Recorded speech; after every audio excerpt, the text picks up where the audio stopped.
त्याबरोबरच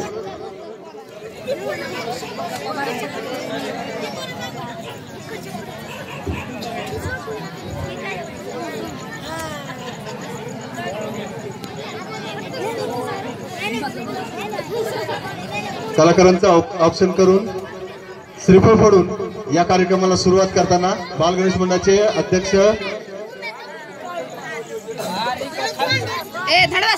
महेश पटाडे सर्वांनी टाळ्या वाजवून त्यांचं अभिनंदन करायचंय।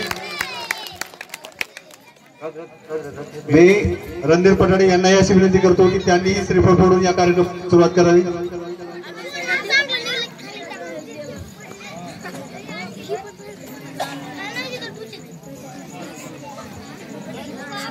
दरवर्षीप्रमाणे याही वर्षी कलासंग्राम नाट्य मंडळ सहर्ष सादर करीत आहे 3 अंकी कौटुंबिक नाटक कशी ओवाळून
टाळ्या वाजून कलाकारांना दाद द्यावी,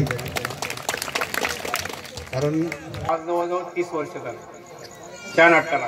कशी वळू भाऊराया हा नाटक 30 वर्षापूर्वी झालेला आहे. त्यानंतर की आपल्या गावाला एक कौटुंबिक नाटक बघण्याची सवय लागलेली आहे. विनोदी राहावा, जिव्हाळ्याचा राहावा, कौटुंबिक राहावा, अशा पद्धतीने हा नाटक बसवण्यात आला. परंतु कालावधी कमी होता.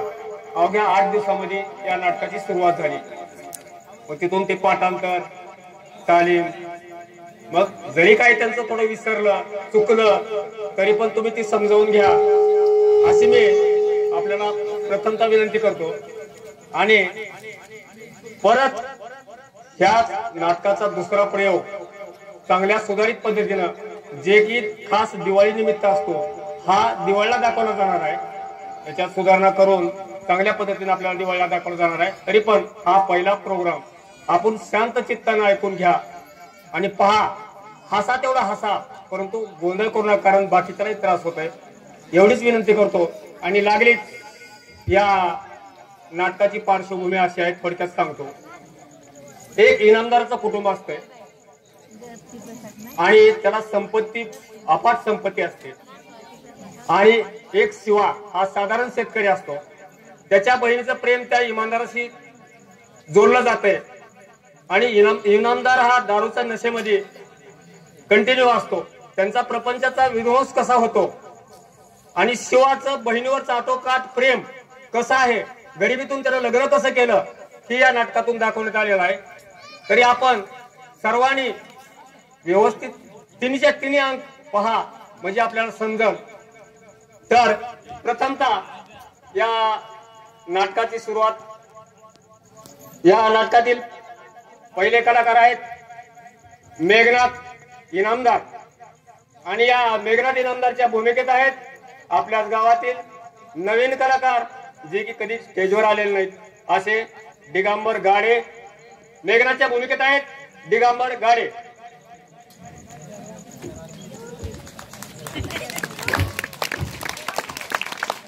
तुला ठोकरली नाही, उचलून नेणार आहे. समोरचं माईक चालू करा.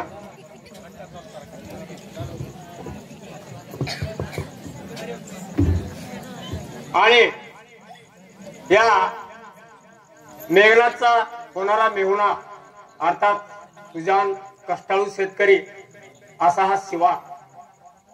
आणि या शिवाच्या भूमिकेत आहेत आपल्यातीलच कलाकार नबी सय्यद. नबी सय्यद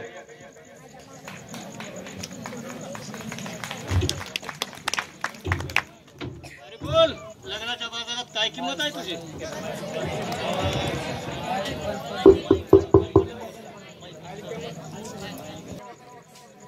त्या पिर्याला म्हणलं की त्याला तू जिवंत मार, तो मारायला तयार असतो असा हा पिर्या. आणि ह्या पिर्याच्या भूमिकेत आहेत आपल्यातील नवोदित कलाकार गोविंद शिंदे. पिर्याच्या भूमिकेत आहेत गोविंद शिंदे.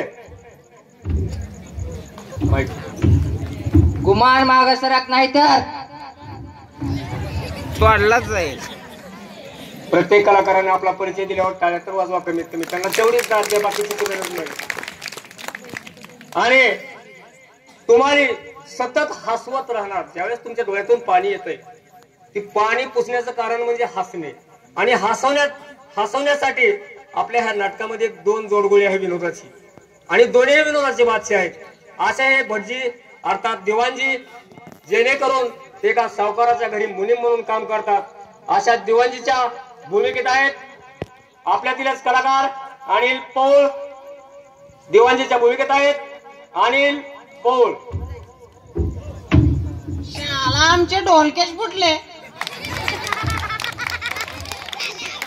धन्यवाद.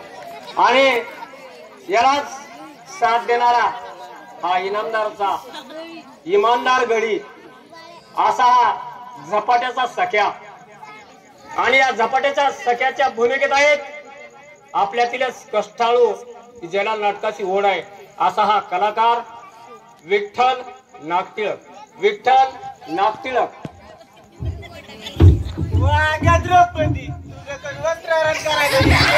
धन्यवाद. आणि जे की कर्ज देऊन जमीन हडप करणारा असा हा सावकार. आणि या सावकाराच्या भूमिकेत आहेत विकास गिराम. विकास गिराम. पुन्हा कुणाला कर्ज पाहिजे चला नंबर लावा.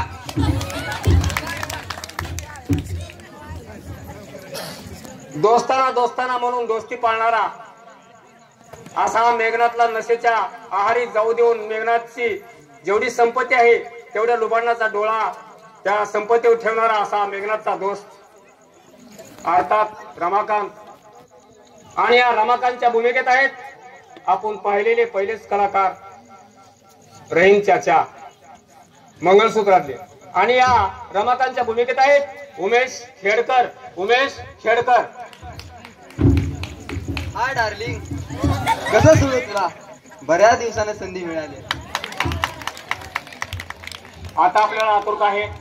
सगळे तर पात्र झालेत, आता राहिली फक्त शांता. आणि शांता प्रेमळ, सोज्वळ, गरिबीतून वाढलेली अशी ही शांता. आणि या शांताच्या भूमिकेत आहेत, नाव घेऊ का शांताचं म्हणजे टाळेवाची चालणार? हा छान आहे.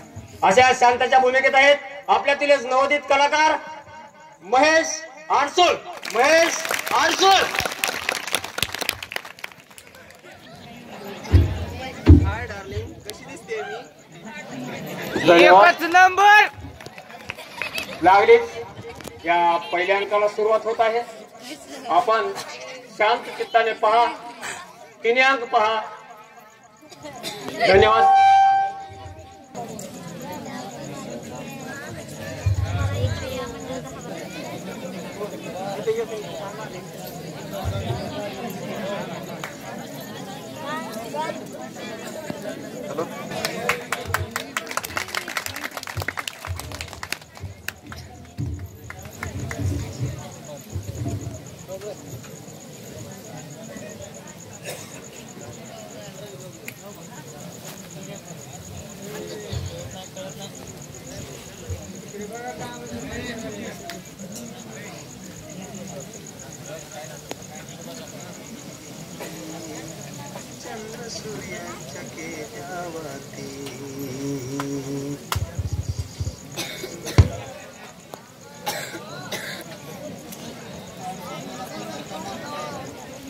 विश्वाच्या ताटात धरतीची आरती, चंद्र सूर्यांच्या केल्या वाती. बहीण तुझी मी कोठे राहू, तुझ ओवाळाया कशी ओवाळू रे. ओवाळू रे भाऊराया कशी ओवाळू रे. ओवाळू रे भाऊराया कशी ओवाळू रे. ओवाळू रे भाऊराया कशी ओवाळू रे. ओवाळू रे भाऊराया तूच बाप आणि तूच माऊली. तव मायेची मला सावली. तूच बाप आणि तूच माऊली. तव मायेची मला सावली. वेल येवली मी वृक्ष उंच तू. वेल येवली मी वृक्ष उंच तू. अपार उंच माया कशी ओवाळू रे. ओवाळू रे भाऊराया कशी ओवाळू रे. ओवाळू रे भाऊराया कशी ओवाळू रे. ओवाळू रे भाऊराया बहीण तुझी मी कोठे राहू. बहीण तुझी मी कोठे राहू. तुझ ओवाळाया कशी ओवाळू रे. ओवाळू रे भाऊराया कशी ओवाळू रे. ओवाळू रे भाऊराया कशी ओवाळू रे, ओवाळू रे भाऊराया.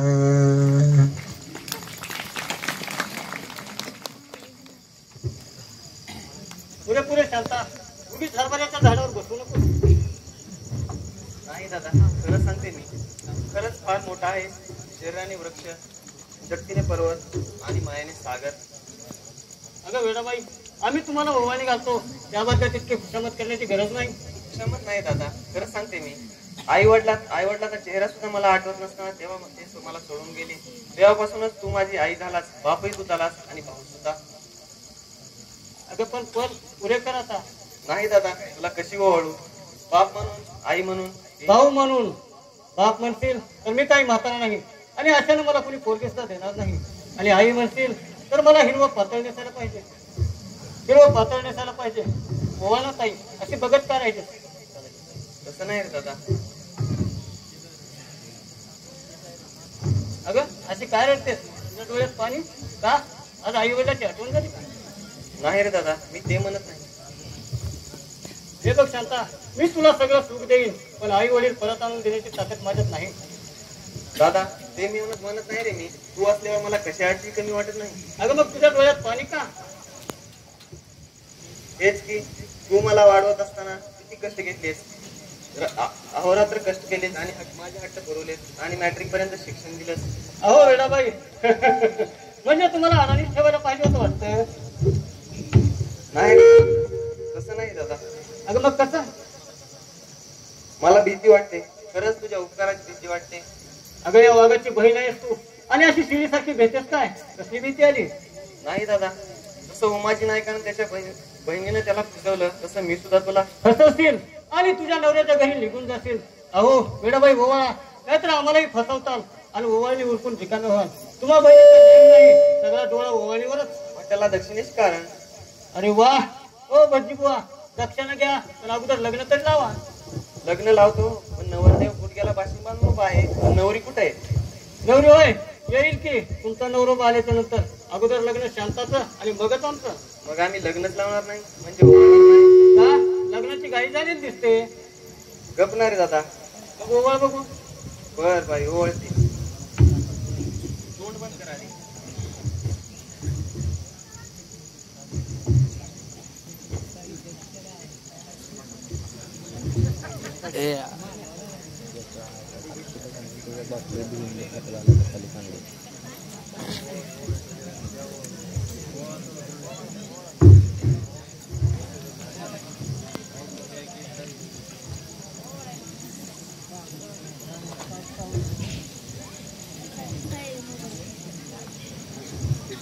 हो भटजी बुवा, आता क्षण घ्या. त्या लोनला म्हणलं बघा तसंच आहे ना.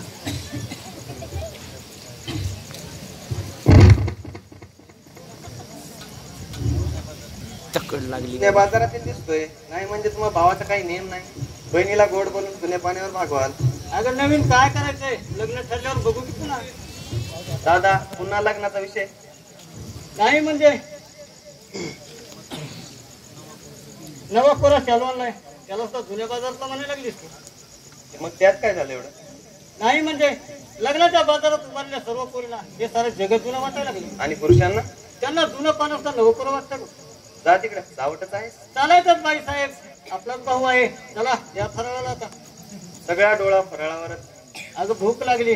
चला बाई साहेब, ओवळ ना.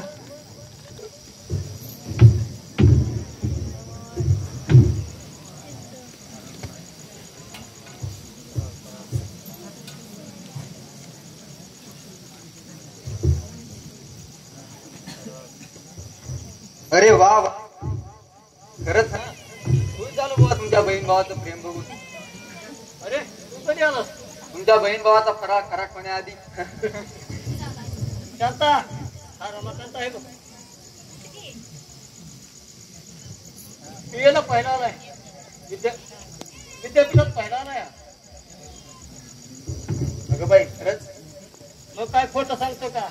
गिऱ्हाईक बघून ठेवा म्हणजे झालं. कसं तुम्ही मॅट्रिक पहिल्या आणि हे BA पहिले, तेव्हा आपलं दादा तुझ्या जिभेला हाड.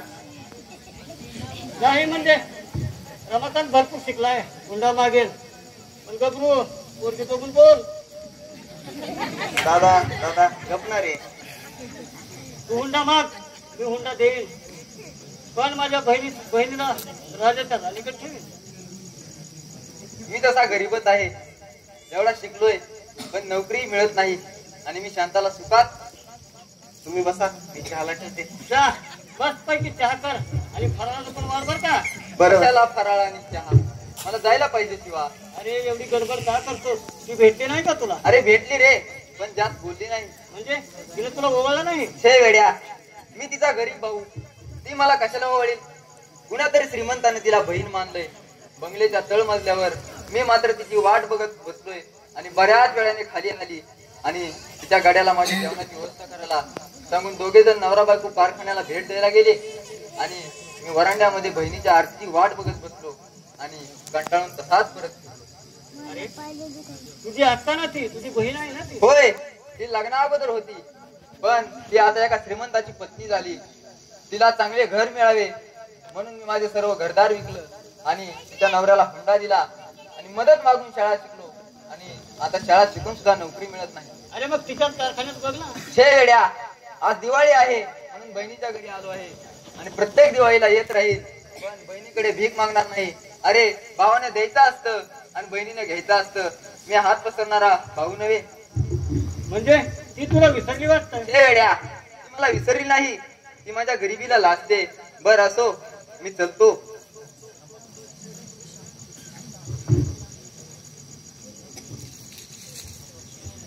फराळाचं वाढले. अहो आम्हाला पण वाढा, नाहीतर रमाकांतलाच वाढाल. काय रमाकांत? दादा पुन्हा तेच. नाही म्हणजे लग्नाची जुळवणी करतोय. काय रमाकांत? नको रे, हे रत्न माझ्यासारख्या गरीबाच्या जोडीत घालू नकोस. राजाची राणी होती. अरे छे वेड्या, तुला गरीब कोण म्हणेल?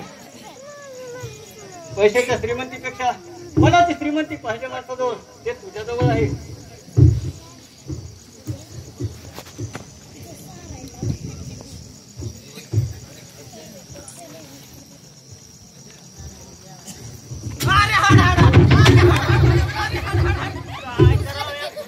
माझ्या धोतरच बोलले की हो, मला बघितलं की सरळ अंगावर येतात. साल्यांची लग्नच लावली पाहिजे. या ओ दिवाणी या, अगदी वेळेवर आला. अहो ती कुत्री सोडा, इथं पगार लागण्याची किती आहेत बघा, अगोदर ह्यांचं लग्न लावा.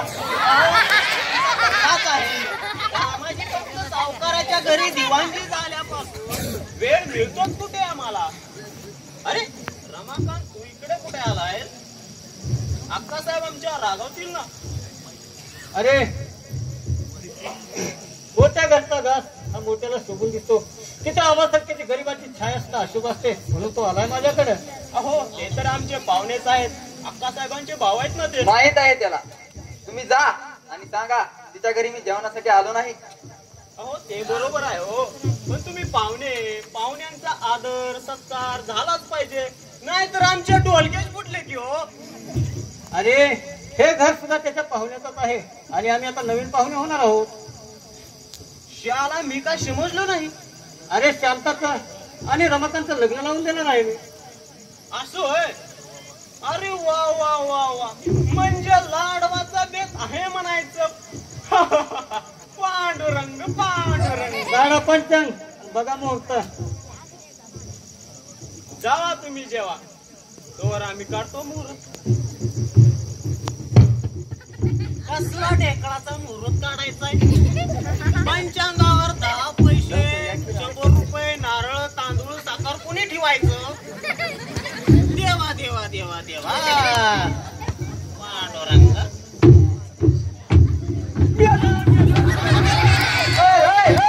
कुठं उठा उठा उठा. गेलेला माणूस असं बोंबलत नसतंय. अरे चुकूर का? काय झालं दिवाणजी? काय नाही मिळालेलं जीवन झाल्याचं. चुकूर का? गाढवा. होय दिवाणजी, मी गाढव नाही, झपाट्याचा साक्या आहे साक्या.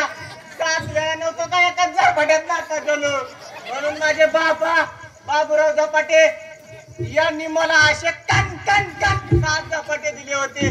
ते बघून तुमचा एका झपाट्यात. अरे चूक झाल्या साला, माझ्या ढोलकच फुटले. हा ओळख पटली नाही का तू काय आता झपाट्यात ओळख पटली तुझी नाही तर तुझ्या 7 पिढ्यांची ओळख पटली बाबा. दिवाणजी तुम्ही आज जा, दादा बोलावत आहे मूर्त असं होय, मी जातो. जावा जावा मुहूर्तच बघा. सख्या उई आता थांबू नकोस, दादा आत बसलाय. बसू द्या कोणी द्या असू द्या. हो का ठीक आहे चिठी वाचा नीट आणि त्या पाण्याच्या तिकडं पाण्याच्या नादानं घागर घेऊन या. आमचा गडी बसलाय तिथं वाट बघत उन्हात पीठ येऊन पडायचा एका झापाट्यात. अरे हळू बोल, दादा आत आहे. असू द्या दादा असू द्या ना कोणी असू द्या. हे तुमचं चुरून चुरून किती दिवस चालायचं कळू दे की एकदा सगळ्याला एका झपाट्यामध्ये. अरे पण नाही आणि बिन नाही आपल्याला लय किळ झाल्या तुमची चुरून चुरून चिट्या द्यायची. सारखं सारखं काय लावलंय कळू द्या की एकदाच्या जगाला काय ते. अरे पण फक्त थोडे दिवस थोडे दिवस थोडे दिवस माझं हाडं मोडपर्यंत म्हणा की थोडे दिवस म्हणून तुम्ही करा पिरियम आणि मी खातो दणक. असं हे मुळमुळ आपल्याला काय चालणार नाही बाबा. कळू द्या एकदाच काय ते तुमचं झिंगाट.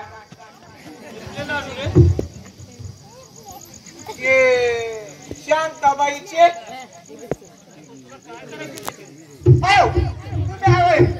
त्याच्याबद्दल काय म्हणणं गेलतो ते आपलं मी ते आठवलं म्हणालतो. पण मी काय म्हणतोय माझ्या मालकाचं आणि तुमचं भांडण नाही म्हणून तसला तर माझ्या गरीबावर का काढायला म्हणतोय मी. अरे पण तुम्ही तर आलासच का. अरे दादा तो तू बस तुझ्याच ते काय आयला विसरलं रे देवा मारतही. आठवलं आठवलं ते शांताबाईसाठी एक स्थळ घेऊन आलो होतो लय चांगलं आहे बघा. अरे तिथं लग्न ठरलंय. काय झालं काय लग्न ठरले पुन्हा सगळं तुला काय करायचं त्याच्यावर. काय झालं कोण सख्या. अरे राम राम राम राम साहेब कवा लावतील कधी नाही की कवाच मला काय पगार काय तुमचा. अहो आमचं मालक वाट बघते वाडेवर या जावा कधीतरी वाड्याकडे. अरे तुमचा मालक श्रीमंत आम्ही गरीब माणसांनी त्यांच्याकडे येऊन काय स्वतःची थटाप करून घ्यायला पाहिजे का. अलीकडे श्रीमंताची भीती वाटते. बरोबर आहे तुमचं पण ते तुमचे जिगरी चटीतले मित्र म्हण की.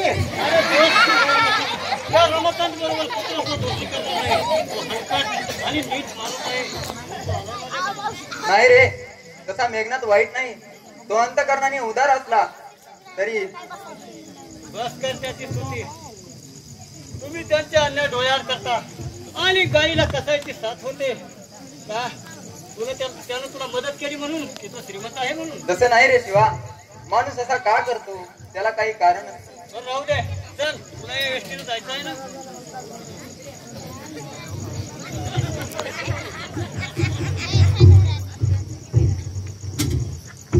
अहो पण आमच्या साहेबाला घरी घेऊन चला नाहीतर अक्का साहेब आम्हाला रागवतील. बरोबर आहे त्यांनी रमाकांतला बोलावून आण म्हणून ऑर्डर सोडली. बरोबर आहे तुमचं बरोबर आहे. अहो त्याचा तुमची वाट बघत आहे आमच्यासाठी चला हो तुमची विचार करतो. बर बर बर राहू दे. चल शिवा तुही आता तरी तिला भावाबरोबर बोला सवड भेटली का बघू. अहो त्याचा तुमची वाटच बघत आहे. बर फार रागावल्या हो ते. बर चल शिवा तुही चल माझ्या बरोबर.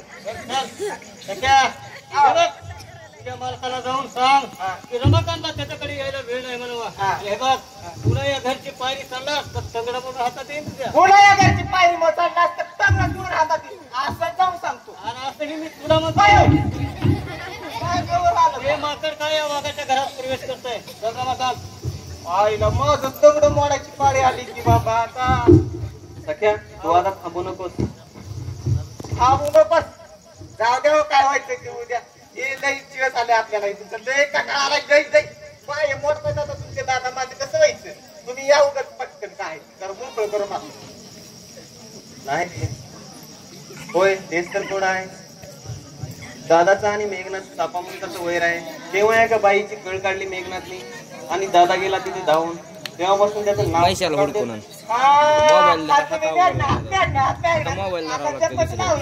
पण खरं सांगा बाई साहेब हे आमचं मालक लय हलकट अहो, लय बायकांना फसविलंय बघा त्यानं. पण मला नाही ते फसवणार. हा सगळ्या बायका असंच म्हणत होत्या मला नाही फसविणार. कारण त्या मी त्यांची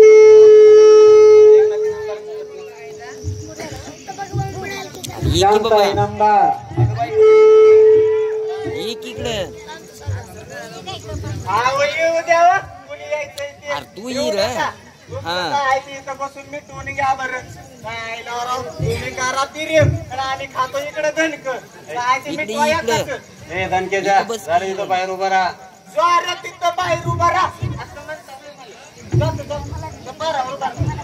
बरं का? शिळे घातल्या सावधान राहा. नाहीतर बाबाला आडवं येऊन काय असणार? चार्जिंग बघ काय खरं देऊ का पाऊस उठून जातो. अरे